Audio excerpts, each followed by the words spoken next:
There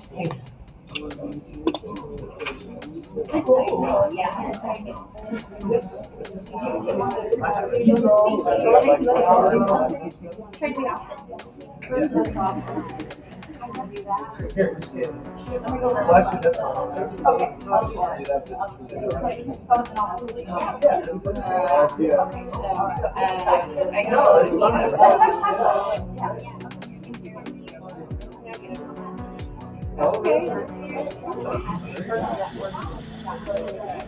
Get out there. Oh, I know. We're not. We're not robotic. Everybody's really nice.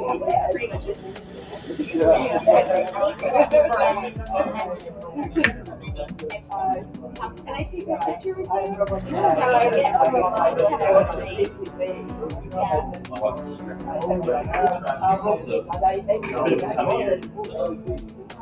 And then after I show curated Ferguson. What do you do?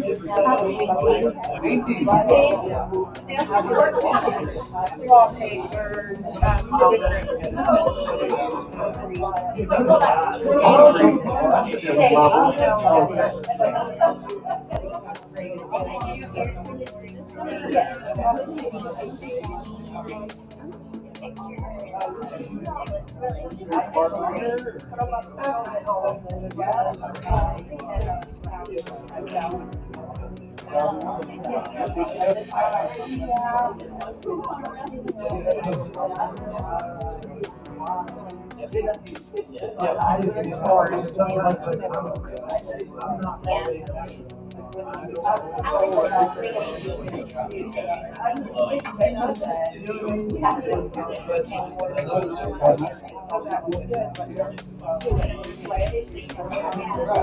Unless you keep growing that.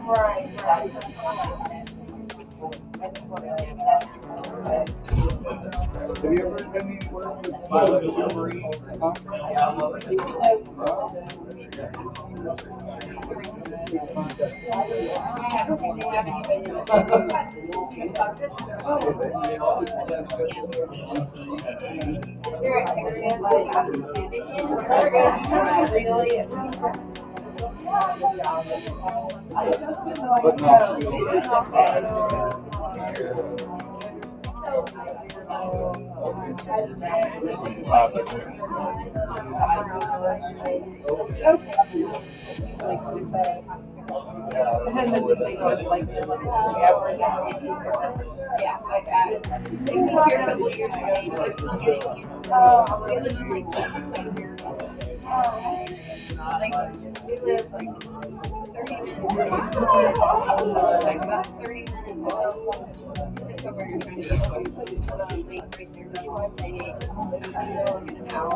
Oh no! Don't be.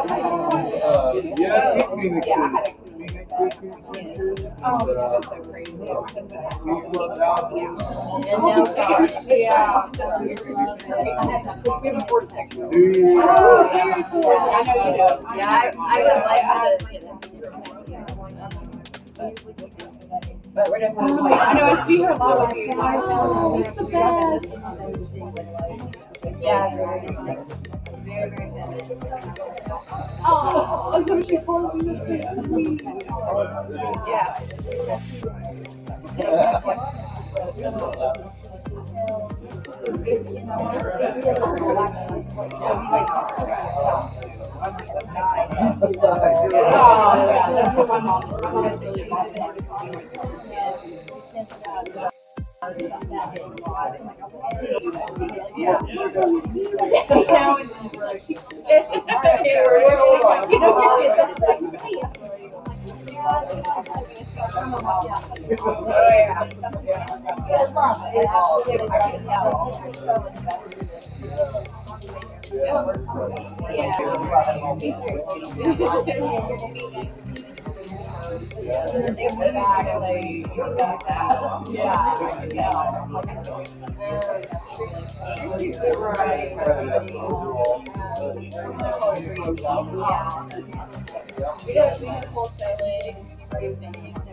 I know, like my mom did what it's fun. Like I'm just gonna bring your kids to read.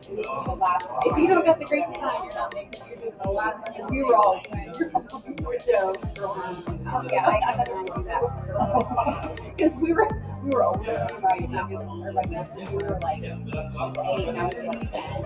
So you know we were starting to get in that era. You know, hormones and everything. And so she was like, great, another one.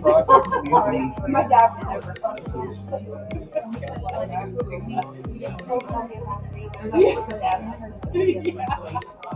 Yeah, they're all so good. So what exactly are you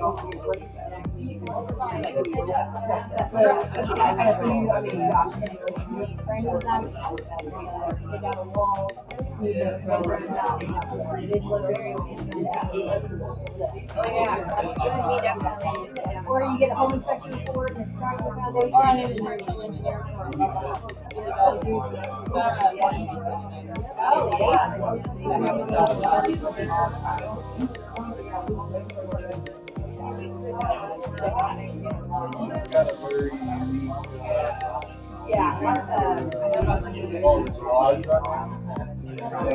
it's a garage apartment.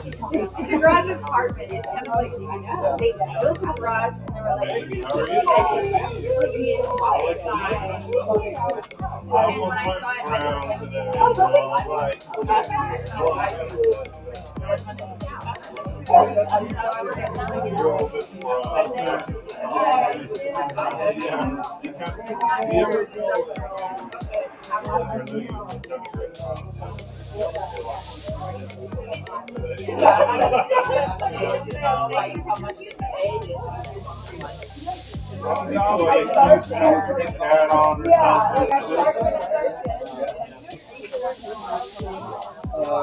So looking for the guy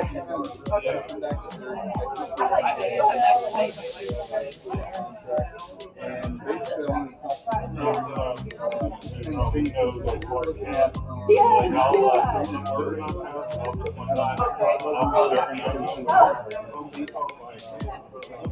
but I don't care. I'm like, literally wearing a different hat.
Okay, guys, let's we're waiting on lunch.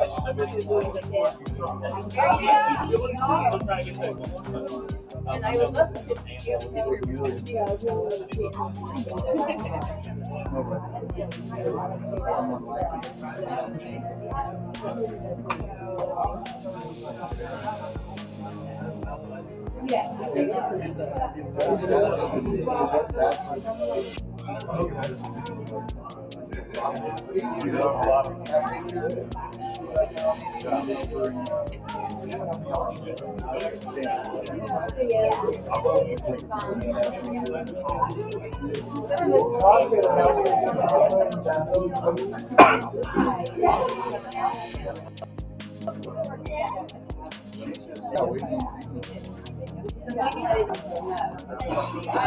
Okay, so we have books. Don't let the $20 spare you. If you want a copy, if you want him to sign them, grab his down. He's got to get back to Nashville, so you're welcome. So, okay, we're waiting on lunch. Lunch is in just a little bit. We're still good on time right now. We'll be done by 4, but Justin talks like 3 hours long. So. Just kidding. So, what we're going to do, guys, is we're going to kind of reframe our thoughts. What are your thoughts so far? Is it good? Yes. Yes. Would you do this again? Okay. You can throw it. All right, cool. We're going to do a smaller event. I think we're only going to invite like 25 people. So you guys will be like 25 people that are engaged. That's what we want to do. Okay, so now the next person that's coming up, I didn't introduce Art, I felt like but the next person coming up is Charles Gorman. Charles runs his own networking event. I don't want to steal his thunder. This guy has been not only he's been on our podcast. By the way, we do a podcast. Anybody wants to business, I'll talk to you. And we'll be on there too. He'll do his thing. So, what we want to do right now is we want to switch our mindset because this is a local networking group that I feel like you get a lot of value out of. Even if you're not in the real estate space or whatever, I think it's super important to do this kind of thing. I wanted to introduce you right now, Charles. Come on up here and share your heart with us and kind of tell us a little bit about what you do. Yeah. All right. So, like Vernon said, I'm Charles Gorman. I was an investor group. I'm a realtor and real estate investor. I'm going to briefly talk to you guys about the power of personal connections and networking. Don't just be quiet. I don't have a whole my yard, but I'm just going to kind of go over some of the same things that Vernon hit on, Art hit on. I'm sure that Justin will touch on as well. Many of the speakers today, one of the things is about being authentic. So let me start with my favorite topic. Who in here loves pizza? All right. Who doesn't? Come on. Everything as simple as pizza can be a conversation. When you look at everybody raise their hand, I think it's anybody not. Come on.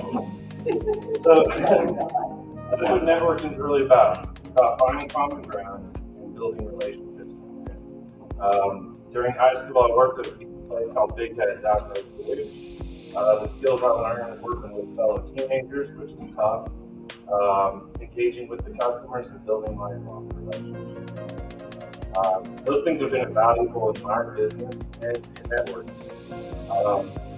At a bonus, I can still throw pieces that over. I can make it go high.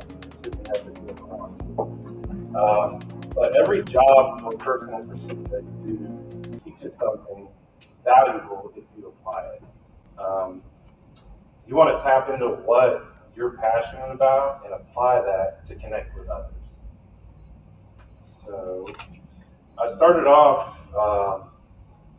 as kind of like a lone wolf. I thought that if I said, hey, I've built a house, that literally meant I had to be the one who poured the foundation, laid the block, framed it, et cetera, et cetera. And if I didn't do all those things, if I didn't do the task, then it was stolen credit. And I think that just, in hindsight, was such a crazy way of thinking. And since then, I've realized that through networking, meeting others, you can grow, and it's a lot more of an enjoyable process if you bring others along and share the credit. Because at the end of the day, like Art said, it's how many friends you have, how many people you bring along. So I decided I wanted to get into some kind of business pursuit. I put the idea of like a mobile bar, mobile, what do you call it, like a car wash, show up to people's houses, wash their cars. I had to find something because I was plateauing in my business and personal life and just in my career to where I needed to find something. So I landed on real estate investing. So I decided to take the next step that I learned in books and podcasts to say, you need to get out and meet people. So, all right, that's the first step for me. Go to a networking event.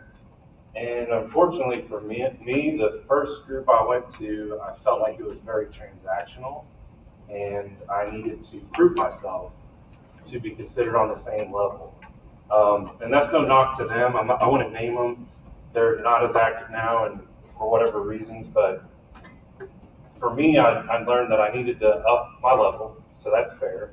I needed to get more knowledge, hone my skills to be able to speak with people in the same language. If you go to Spain or anywhere, you need to be able to speak the language to connect with the people. So I understand that, but it motivated me to start my own thing.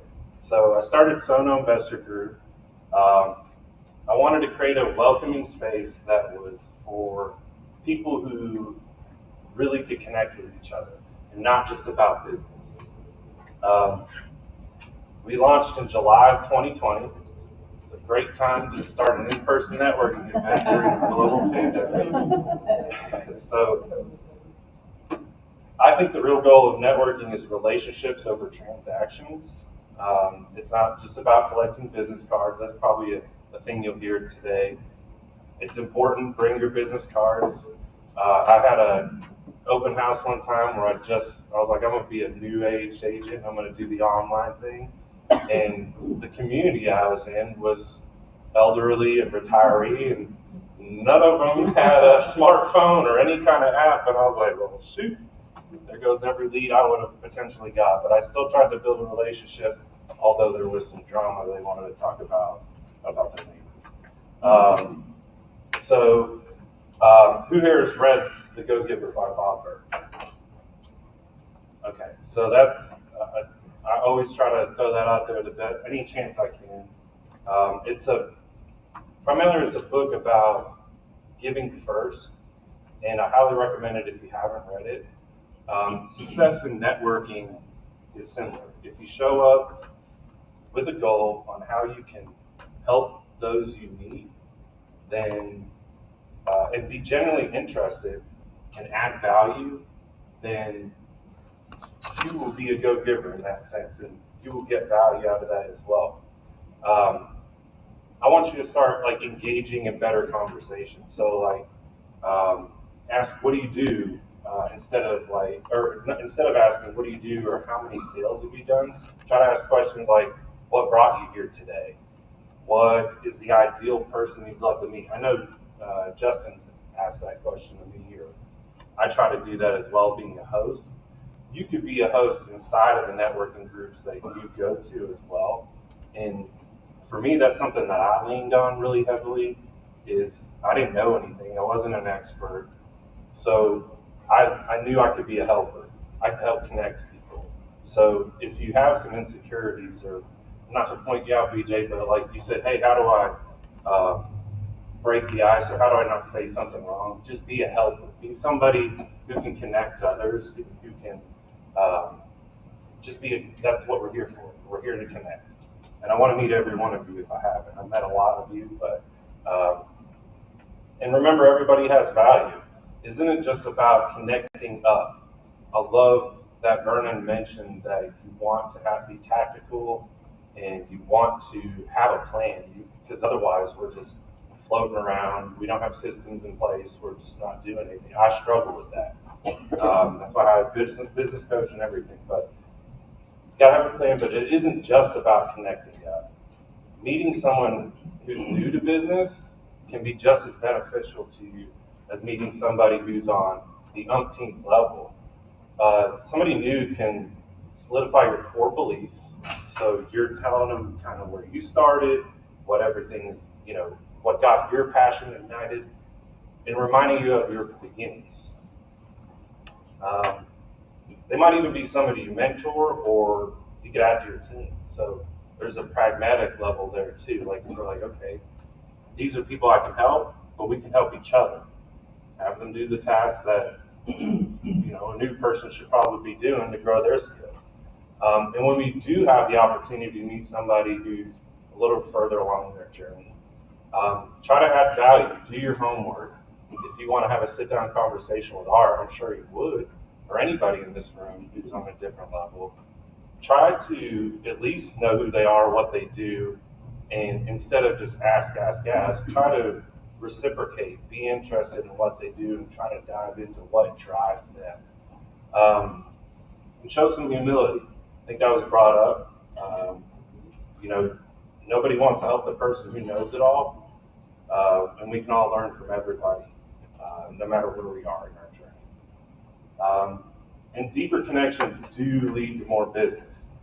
So you may think, sure, I'm here. I like to make friends, like to go have a beer, like to go do whatever, but I'm here to do business, and I'm here to make money, essentially. Building a personal connection isn't just about making friends. It's about who remembers you and who associates you with your business. So if you make that deep connection, so I connected with Justin through network. We've been at multiple volunteering events. I would consider him a giver. Pours his heart out, but he's also a badass real estate agent. Sorry to cuss a little bit, but those are in Vernon. He was a pastor before he got into this line of things. So I try to connect, and I encourage you to do the same. Connect people with who they are deeply, and then you'll associate their business. It's easier to remember, and then the Maya Angelou, you might not remember what people said or did, but you always remember how they made you feel. That's my go-to, and if you ever hear me say it, it's not cliche, but I say it when I forget their name. I say, I forgot your name, but I remember you made me feel nice the last time I saw you. And then try to meet with people outside of business events. So again, like volunteering, invite people to go to a music venue or a church event or something. And along with that, try to be open when people invite you to those things. So you might get out of your comfort zone, or it might not be your jam, but there's an opportunity there. We're tying it back to being pragmatic and your business.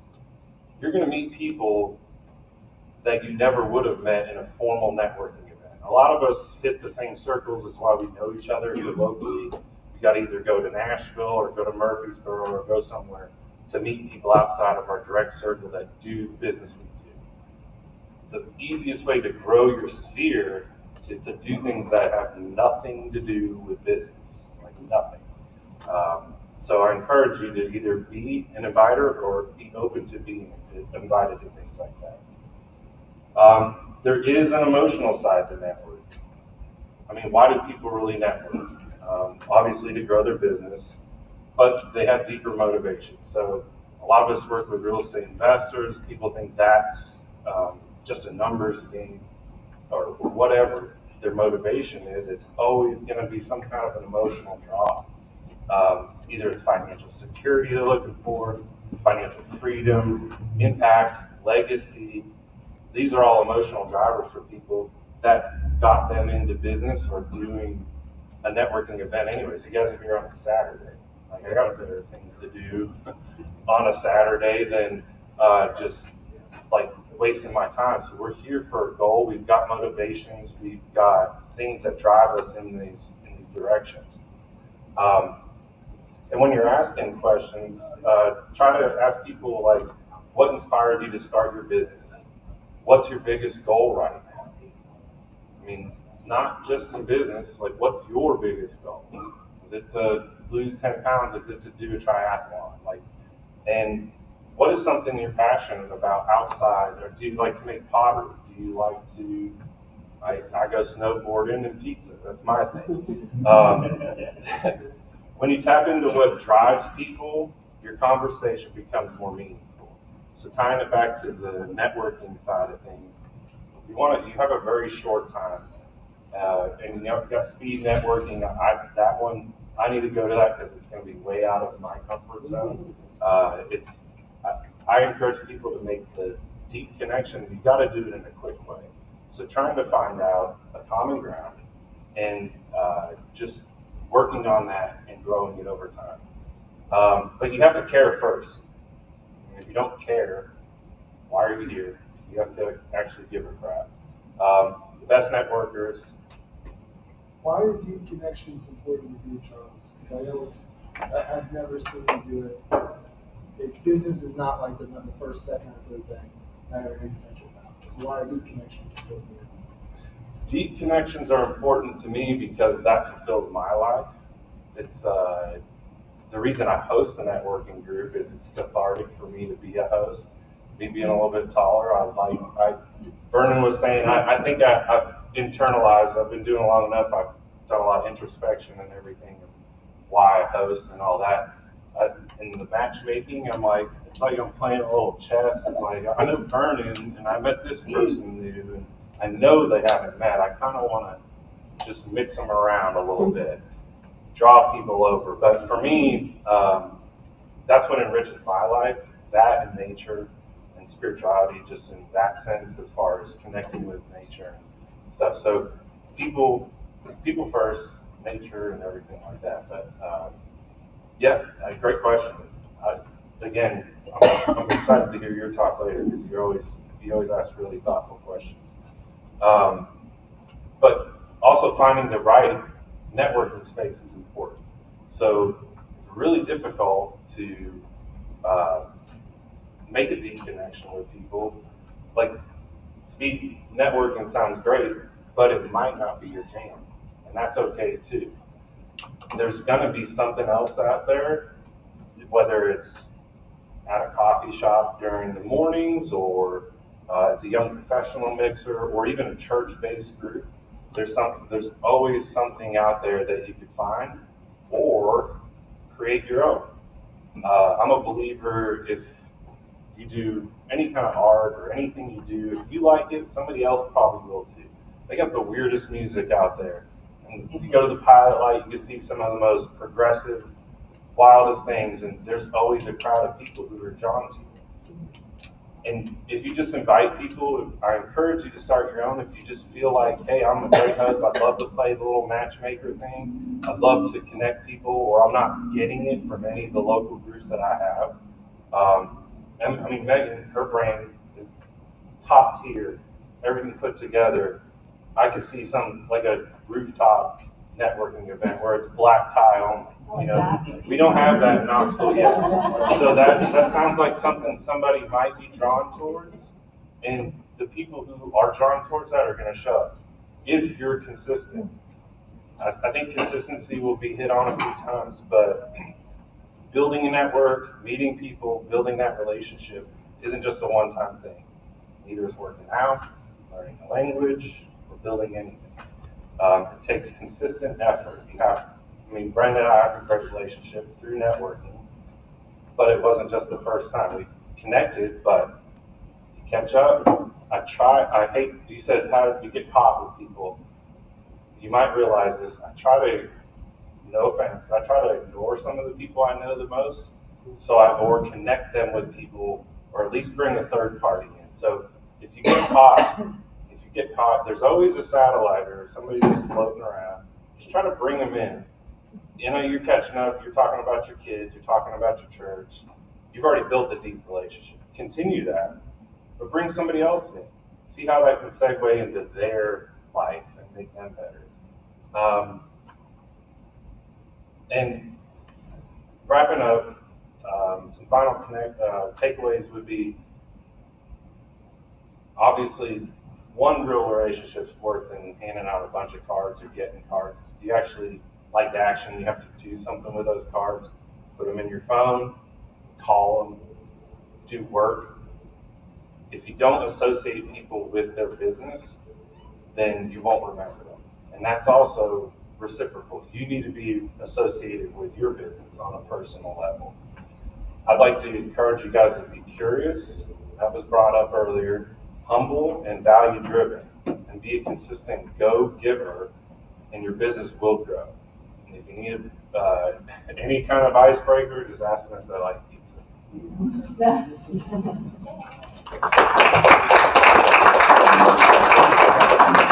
Everybody's connected to Charles right there.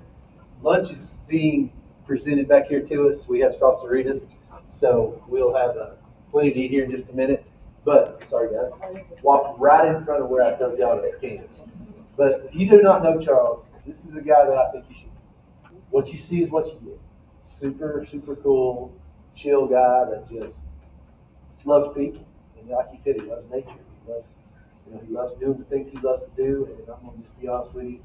First time I met him, I was like, wow, what an unassuming, great leader. Because I feel like so many people are so cocky, they're so arrogant. Just not this dude right here is so cool. So anyway, guys, we're going to thank the guy. We're going to let him come up here and kind of talk to us for just a few minutes. BJ, the reason we're here today is because I wrote a $1,500 plus check to the last venue, and I asked BJ, I said, hey, can I use your place? Oh, sure, bring it on out.